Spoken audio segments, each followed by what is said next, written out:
there, Janet Fritz here for Galaxy Girl Creations. Welcome to 30 Days of Sketches with Christy's Beautiful Life. We are doing sketches all month long in February. I'm playing along where I can. This is the sketch today from Shayla over at 5 o'clock crafts on Instagram.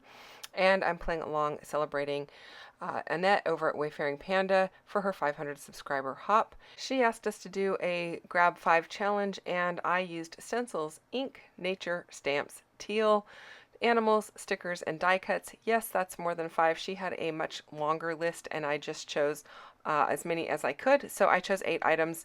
I am using a couple of stencils from All in Create. The one I've got there is stencil number 2, and the wood looking one is number 63. And then that stamp set that I just had in my hand is number 371, all from All in Create.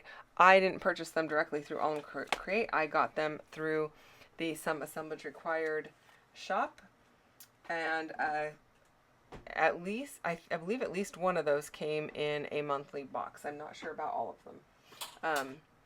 Well, I know the stamp set didn't. Anyway, I decided I wanted to use these stamps of, it's like nuts and bolts or screw heads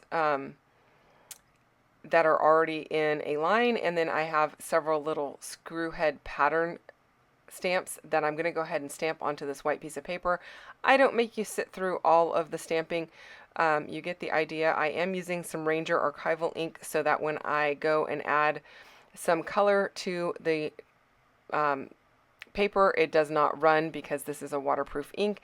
I just use jet black. It's my favorite one to go. It's like the go-to one that I have in my stash, and it just sits off to the right hand side of me for easy access. So I did use my brown blending brush and whatever ink was already on it to ink up these pieces. I am also going to use a little bit of watercolor. I'm going to be using some watercolor from Beam Paints, and the color that I am going to use is called Wet Grizzly, so you'll see that. I did end up having to add a little bit more of the brown to my blending brush there, so I used some Catherine Pooler Sandcastle colored ink, and just kind of tapping that on to give varying shades of brownish tan. I don't want it perfectly blended because I want them to look used. And then I have a 5/8 inch punch, and that happened to be the perfect size to punch out all of those pieces, so I'm using that. And then I'm going to use this wood grained paper from Ella and Viv, and I am going to use my edge distresser from Some Assemblage Required to rough up all of the edges on the top edges on these papers. They are going to go across the bottom of my page to create that bottom half of the paper that is in the sketch. And I feel like this is a great page to rough up the edges because I've got a lot of natural looking things, but I've also got that crane in there that is really old and abandoned and rusted, and so I thought that this was a great page to use the distress tool.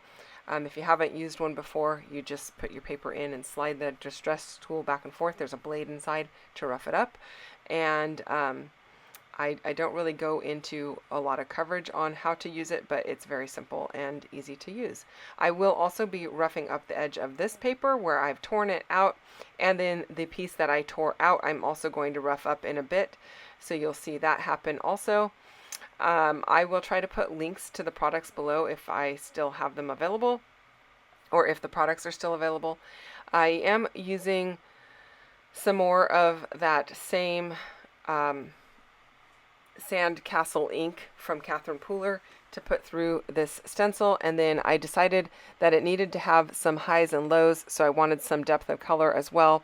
As you can see, my wood grain has lots of dark browns and light browns in it, as well as some green, yellow, and teal. And so I am mixing in a little bit of the Catherine Pooler Over Coffee, and I think that gives it a lot of nice variation because, you know, not all wood in the forest is the same color, so I'm happy with the way that that looks. I did just use my scissors to trim off the white edge of that torn paper, and then I'm going to rough it up again here with my distress tool. I like how that looks. I think it's really it gives it a nice rough edge, and it matches the other pieces of paper there. And then I'm going to use that bottom half of this stencil. I'm not going to use the words or anything. I'm just using the bottom kind of machinery looking parts to play off of the idea of that crane being there. And I'm going over it pretty lightly. I'm not doing really full coverage or anything like that. I just want to give it the nod to the machinery parts. And I'm liking how that looks, so I'm going to continue it over to my left-hand page, or my right-hand page from the left-hand page, because I want it to have some continuity across both pages. I like how that's all going down. And then I decided that I needed to add a little bit of green to my logs over here, because I've got all of the greenery in the photos and in my wood grain paper. Plus, in these forests up in Alaska, there's a lot of lichen, there's a lot of moss, and so I feel like this just goes well, and it brings in more of that green look, and I like it. So that's what I'm doing. I'm just using my ATG gun to adhere everything down, going straight across the page.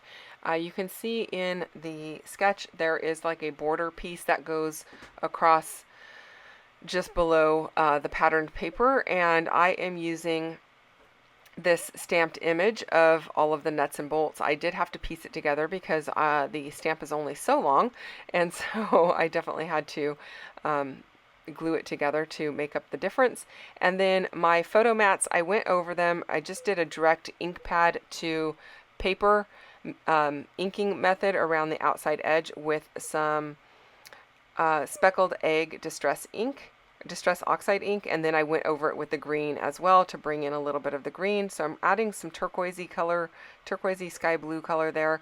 I think she had teal, turquoise, and sky blue as the options on the Grab 5. And then I'm going to add a turquoise butterfly at the end as well. So I'm getting all of the colors in there. And then just going through and die cutting a bunch of foliage. These are all out of a Tim Holtz for Sizzix pack of foliage. And so just cutting out different layers, different types of foliage in 3 different colors of green. One of them is a leftover piece of paper, that really yellowy green. Is a piece of paper that I used to pick up some leftover ink off of my glass mat. And you'll see me do that later on with the speckled egg when I do a little bit more of the photo mat technique. I apologize that you didn't see me do it with all of the photo mats, but I'm going to do it here for my title and my journaling spot. So just going direct to the paper with my ink pad, and then here I am picking up the ink, and that is exactly how I got that yellowy color of paper, the yellowy green. I must have been using maybe some peeled paint ink or something like that to create that green color. So I'm liking how that's looking. I do not keep cardstock in my stash, colored cardstock. I just keep white, black, and sometimes some craft or cream. But this is how I make my photo mats and make it work, because that way I don't have to store a lot of extra paper that I'm not going to use, because I don't really use cardstock for anything other than possibly photo matting creating a border around my layout. So my ink pad works great for that, and I don't have to worry about it matching, because it will match everything, because I've got ink pads in many different colors. So my title here is Curious Findings, because it was interesting to kind of find this along the path. We are still at the Alaska Nature Rainforest Sanctuary, Alaska Rainforest Sanctuary, which I did a page about this a few days ago. And so this is, at least I think it was a few days ago, or maybe that one hasn't even come up yet. I apologize. I think it hasn't even come up yet, you guys. Yeah, it's going to be on Sunday. So you'll see more of this photos from this particular excursion that we did while we were on our Alaskan cruise coming up in a few days. But these were taken at the Alaskan Rainforest Sanctuary, where we got to see all kinds of different foliage and trees, and we learned a lot about the flora and fauna in the area. Also on that big dock that you see there, there was a big eagle, which I'll have a separate layout about the eagle. and I don't have that one scheduled yet, but it'll be coming up in the near future. And so lots of photos from this particular trip, but I really liked this old crane. It looks a lot like the cranes we have that are not old, but it just looked like it's been sitting there for ages, and I thought it was cool looking.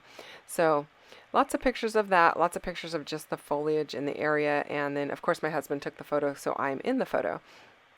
And then I am adding some pop dots behind those little screw heads. One looks like a nail head, one looks like a flat head, and one looks like a Phillips head screw.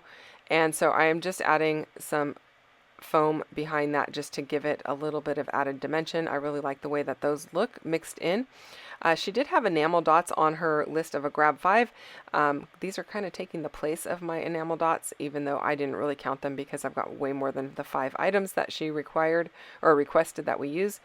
And then I did back my little butterfly with some white paper because he's an acetate butterfly. He's not going to show up very well. All of the things are going to show through, and there was way too much behind him, and it was very dark and you couldn't really see him, and I wanted him to be visible, so I backed him with a little white paper and glued or stapled him to the paper and then glued him to the layout. I say him, I don't know, maybe it's a her. I don't know these things about butterflies. Anyway, I am using a chipboard tag over to the right hand side. I'm going to put a little bit of fiber twine right through the top of that, and I am using some little brown chipboard hearts to scatter around, and I used one in the dot for my eye. Actually, I think those are dark blue. They're not brown. Yeah, dark blue, kind of that teal color. And so I think those add a lot to the layout as well, especially with the blue skies. And then I've got a shirt that's got some blue in it. So I think those look really cool and finish off the layout nicely. I'm using liquid glue to hold this tag down just because it is chipboard. It's not very flexible or forgiving, and I want to make sure it stays. And then I am using some Desert Sand Dilutions shimmer spray, shimmer spray, which just gives a little added sparkle to my layout. And that is it, you guys. I hope you enjoyed this one. Thank you so much for watching. If you have questions or comments, you can leave those down below. As always, I will get back to you as quickly as I can. It does take me a little bit of time, but I will respond when I get that time. So thanks for watching and spending time with me. Don't forget to go check out the playlist for Wayfaring Panda's Celebration Hop. She does have a giveaway going on, so you're going to definitely want to check that out. And don't forget to check out the playlist for 30 days of sketches and get more inspiration using this same sketch. Thank you so much for taking time with me today, and I'll see you guys again on Sunday with another one. Bye-bye.